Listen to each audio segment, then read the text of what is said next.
Hello, everyone. I'm your host, Ruth. Welcome to another episode of Couch Convos. Thank you for joining us again today.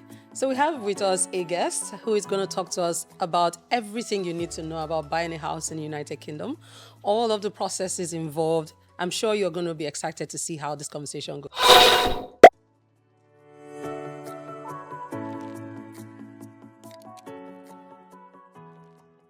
So there's something they call the snag test when you buy a new house. All right. We didn't do the snag test. We didn't, we're just excited. We were happy. We were happy to move. I was happy that I wasn't going to be paying rent anymore. And my mortgage was even lower than my rent. So I was really happy at that. So we moved in and, we didn't, that snag test that we didn't do, we started realizing a whole lot of defects in the property. And there was a lot of back and forth between us. And the developers were responsive, by the way. It wasn't like they were not responsive. But I would have preferred that we didn't have all of the issues that we had. They were not fundamental, but they were like creaking noises and all of that. And it was doing my head in. And so that's one thing that I would say. We were just too excited that we didn't do that.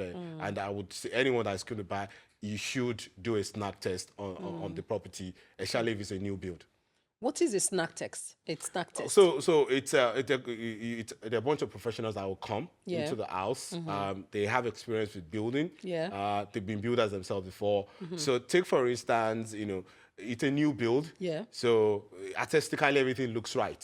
All right, mastic. They put the mastic and everything. So because over time, when you begin to use the house, because you are moving in practically maybe a month or two after it was finished. Yes. All right. So there are some parts that are not dried up yet that will start opening up.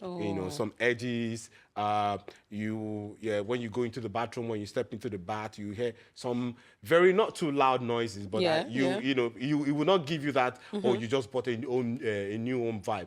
So these professionals will come in. And they will conduct the test. They will bring their tools. They have special tools to do that. They will check the stairs. They will check the ceilings. They will check the toilet. They will check the bath, the kitchen, the smoke detectors, and all of that. And they will give you a report and tell you that, you probably be needing to fix this in a couple of months' time, or you should point it out to the developer now. You probably need to do this. So they will point out, some of the things that they will point out to you are things that you can easily pass on to the developer because you're still under warranty. So the developer will come in and, make good all of those things that they just spot the weakness in the house. They spot the defects. That's good. That's what a snag tech does. It helps you spot the hidden defects of the property that you just bought, especially if it's a new build. That's really useful information. So if anyone wants to buy an apartment, before you go out of excitement, you need to do a snag test so that you don't move in and start seeing all of these things that will cost you money to fix. Which makes sense. So can you compare the markets when you bought your first and second home? Did you notice any significant changes in like price, competition, etc.? Yes. So we bought the first during COVID. Okay. It was in the height of COVID that we bought it. And I mean, some of my close friends even felt it was crazy that I was trying to buy a house during COVID. So the market was relatively good. The housing market was good because there was a lot of palliatives in the system. The government was, there was stamp duty holiday. There were a lot of fees that were waived, during that period. So when we were buying this second house, it was no COVID. In fact, the economy was taking a bash. It was taking a hit from all kinds of. There was kind of like a recession. So the interest rate was different from when we bought at first, and which actually affected, our mortgage, which we're going to be paying at the end of every month. So the interest rate was different. So that's the difference between the two periods that we bought. But the interest rates are looking kind of good now, and there are rumors that it's going to drop a bit. That makes sense. So, but those things, interest rate really affects, the price of houses. They also affect the confidence of buyers as well. So that was what we experienced during the second buy. So all of those variables were there. The market was experiencing a bit of dullness. People weren't buying, and but later it picked up. That makes sense. I like that. Okay, that makes sense. So I'll say another question I wanted to ask is: have your housing priorities has it changed over the last 5 years? And from the most recent purchase, like in terms of priorities, has it changed? No, it hasn't changed. You know, you said something earlier that I think you said I think you made a comment about having settled in our own. And I said dream home. allegedly, allegedly. Yes. So I mean, being a real estate person, so it's something that is that we're not thinking. We're thinking of getting another property, nice. but this one we're not living in it. And what we did after moving to the second house is that we sat down and we sort of reevaluated our financial goals and investment goals. Right. And so what do we need to do in the next 5 years, in the next 10 years? That's good. That's good.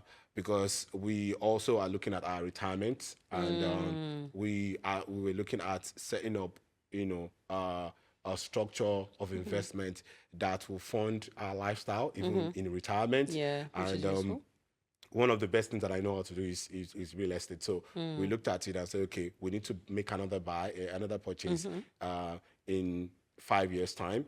And we've actually started the process. We looked at properties already.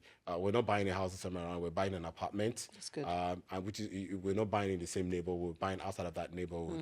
And we're also looking to also buy a farm as well. We've also started the process as well. We're researching, we're digging into it. A lot of people don't know that you can buy farmlands in the UK. As well. A lot of people don't know that you can buy. You can buy. It has a specific purpose. You can live on it, but you have to use certain things around what that land is set out to do. And that's one of the things we're also doing as a family. We're also digging into that. And but that is our 5-10 year goal. That's interesting. For buying. So my attitude was, housing and buying properties hasn't changed. In times, my appetite is growing. It's really, really obvious because there's a lot of thought that goes into it. There's a lot of planning, investment goals, savings goals. That's really interesting. So if anyone wants to buy a house, it's not something you jump into. You need to do a lot of research. You need to plan properly. And I'm hoping that you've gotten a lot from this conversation. So another question, because you mentioned a lot about how you're very real estate savvy. What would you say is the biggest difference between your expectations and the reality of homeownership in the UK?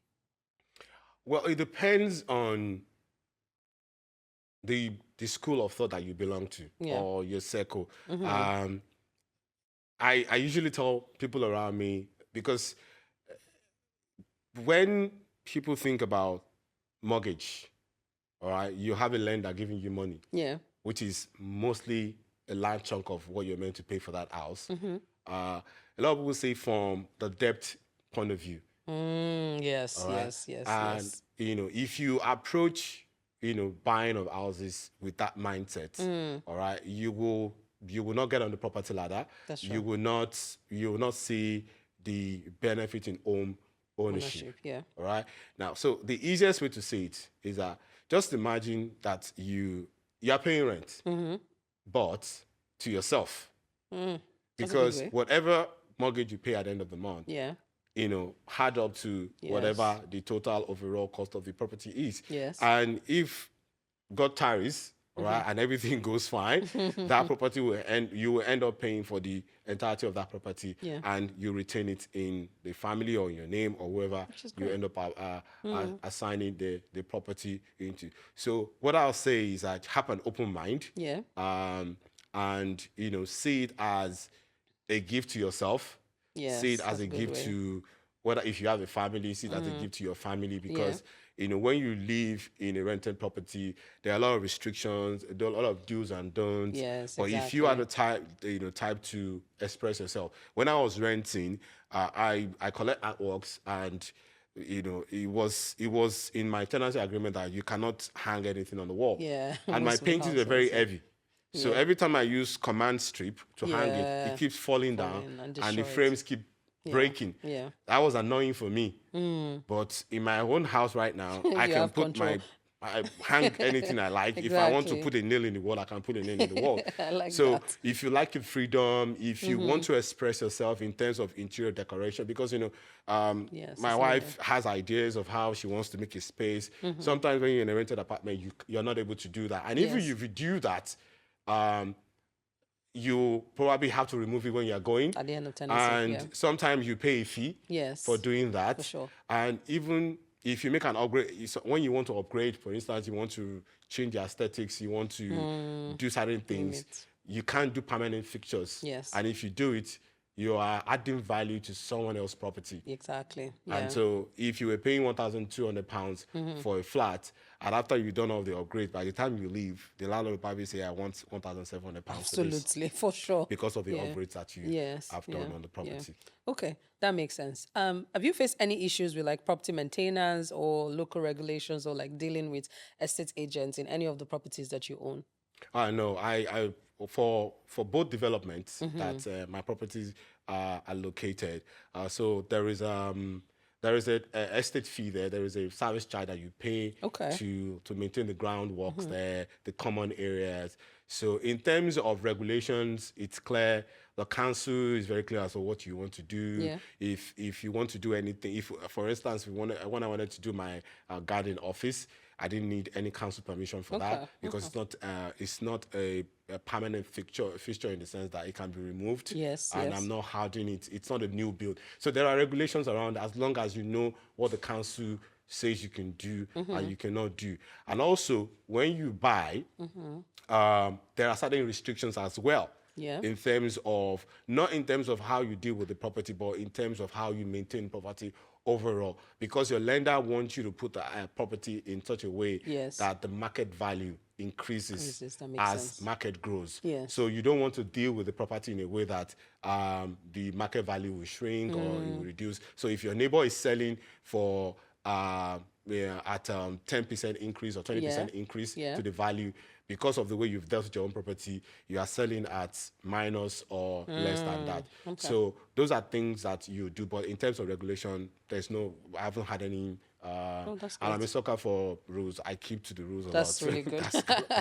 Okay, that makes sense. I think there's a lot that we've unpacked in this conversation today. So I think one final question I would like to ask you is, what advice would you give to someone, first, who is trying to buy their first home?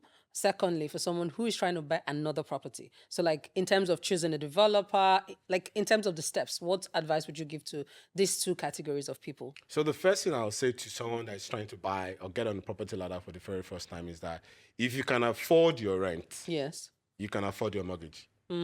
That's a good tip. Yeah. If you can afford your rent, you can afford your mortgage. Okay. All right. That's number one. Number two, another thing that I would say to a first-time buyer is that you need to have like a between 5 and 10 year plan. Okay. For your career goals, for your career goals. Yes. So that is put into consideration when you are selecting a location for where you are buying. Yeah. So if you are working in London and say, for instance, you live in Dartford, all right. Is there any chance that if you move jobs or you change job, that job will take you out of London or will take you to a location that is further than London? Yes. These are the kind of things you need to consider. Yeah. And when it comes to the buying process itself, choose your own mortgage advisor. Okay. And choose your own attorney. Now, developers have this habit of recommending mortgage advisors and attorneys to buyers when you go to reserve. All right. What I would say is that do not take their offer. Rather, make a research and look for your own mortgage advisor and your own attorney. And the reason is simple. The mortgage advisor and the attorney that is recommended by the developer indirectly works in the interest of the developer. Yeah. They will hurry you up. They will speed up the process. Right. They will, which can lead to pressure for you. But if you get your own mortgage advisor and your own attorney, they understand the process. They understand how it works.